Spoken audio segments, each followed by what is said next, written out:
NFL season has been filled with flags. There have been a record 730 accepted penalties, the highest total in league history through 3 weeks, according to Elias. The previous record was 716 penalties in 2005. Ryan Clark hasn't left us yet. We appreciate that. How big of a problem is this, seriously, for the NFL? It's a big problem because it makes games look sloppy. Yep, it makes it look unprofessional.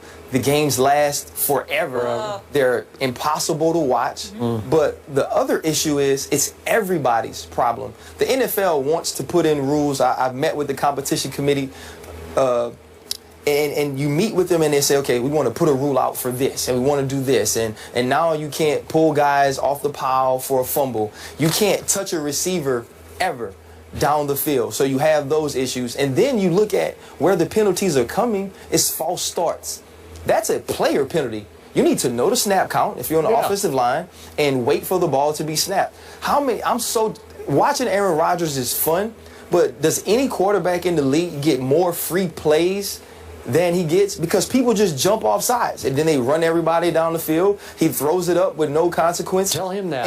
Tell him. And you know, and he's like, you listening? You're doing your computer over. You're not. I'll take what I can get because I know you're jumping off sides. Over here. So it's becoming a situation to where it needs to be coached better. But we also have so many rules now in the NFL, and referees, so many points of emphasis coming into every year. You watch Clinton Dix the other night. He makes a hit on Jeremy Maclin. It's with the shoulder to his shoulder, and they immediately throw the flag. That's probably a play that when it comes to fines, they'll say, oh, that wasn't the right call. So then there's calls on the referee. Everybody needs to get together and start to solve their own problems. Stop looking at the referee, stop looking at the players or the NFL saying, well, you're making me call these things. You're making me err on the side of caution. Players, understand, do your jobs the correct way. Some penalties are going to happen because sometimes you're going to get beat. You're going to have to hold Michael Bennett or Justin Houston because they're too fast off the line. But a false start, that's something you can control. Jumping off sides, that's something you can control. You need to do those things. Those things need to be coached up and fixed because this is a professional game. We want it to look professional. Well, if you're saying that, Ryan Clark, then why are there too many rules? The fact of the matter is that it seems to me like the same rules were always applicable. Not to say that there aren't new rules, because we know there is. The point that I'm trying to make is that when you talk about offsides penalties and things of that nature, and you're highlighting the lack of professionalism guys show because their lack of discipline in really applying the rules, then why are we talking about there are too many rules? Why are we not saying how these guys are not being coached well enough? I said it's an everybody problem.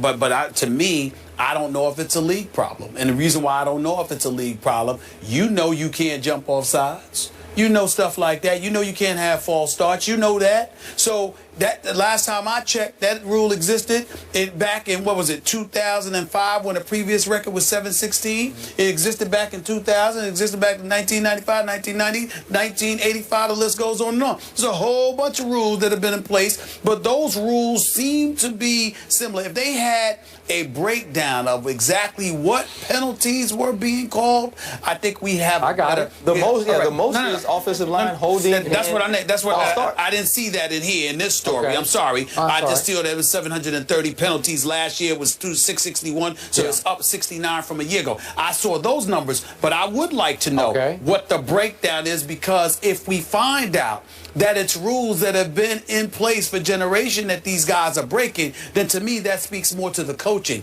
If it's new rules, then it is a combination of maybe the coaching and the fact that the NFL may be just adding too many rules. Y'all see where I'm going? Yeah. All right. Okay. By far the most, these are accepted penalties, not just called, but accepted. 154 holding penalties. No. That's by far the most. And second most is false starts accepted, 119. Holding and false starts. How long have those rules been around? You do realize, though, Stephen, I said that. You did? I said that. I said holding and false starts. No, I'm pointing to what you said. I'm saying to you that ain't about the NFL. That's about coaching. No question. That's about players taking responsibility. Listen, I was ashamed of my Dallas Cowboys at Philly. They had a franchise record 18 penalties, and a whole bunch of them were false starts, some by Jason Witten. I don't know what he just jumps off. I don't know what he's doing. Okay, is that a CBA problem because practice is more limited now and you don't have as much time to work on this? Because this is just rudimentary ABC stuff. You know, Some of the, I would say this, the physical stuff could be. You don't get to have as many one-on-one blocking sessions. Yeah. So you look at holding in that sense. That just could false be a thing. starts. Just But stay on the false snap starts. count. But false starts, I don't need to go out and practice a lot to make sure that when Tony Romo tells me it's on 2, to leave on 2. It's That pretty has simple. nothing, and for Jason right? Witten, a 10-time Pro Bowl. Yeah, I don't get it. And holding.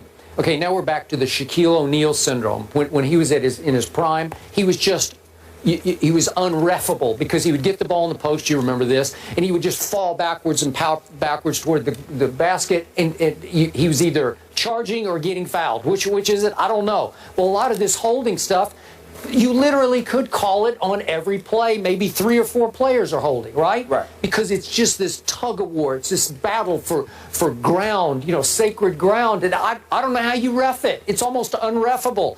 You don't want to just flag every play, but you probably could flag every play. Right. I don't know how you mandate that from the league because they don't want blatant holding on every play. But then it's supposed to be an offense. The game's supposed to belong to the offense. You want to score more points. Well, then why have you called 154 holds?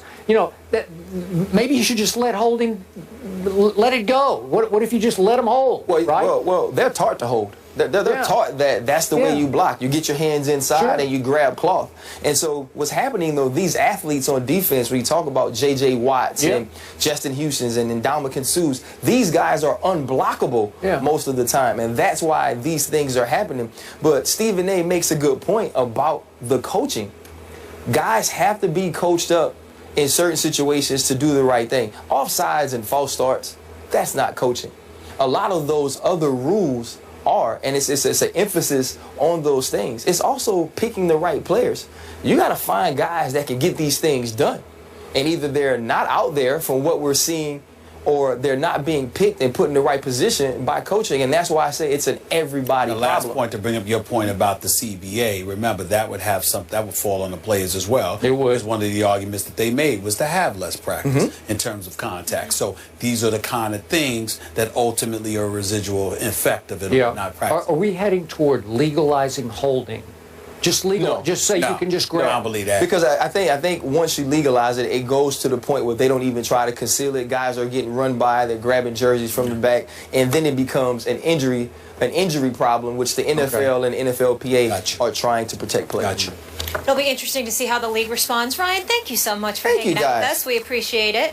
Stephen A. approved of my suit, so because he's always on. He catches me in the hall. He's like, I don't know about that, brother. So well, right now it ain't even about your suits. I think you like trying to look like Ray Lewis with the muscles coming out of all of that stuff. You see how big Ray Suns Lewis? out, guns out. Somebody. Ray Lewis on Monday Night Football looking like he still want to hit people. Yeah, every time he puts his not hands mad like at this, him. man, he swole up. He even touching Steve Young and tripped over. I'm like, Ray, calm down. Calm down. All right, moving on. We're going to talk about arguably the face of the league who had quite a few flags called on him off the field this offseason. Brady with another win this year, but the latest one was in court. No, we have to talk about this. There's a reason why Stephen A. will Greatest tell living you American. after the break.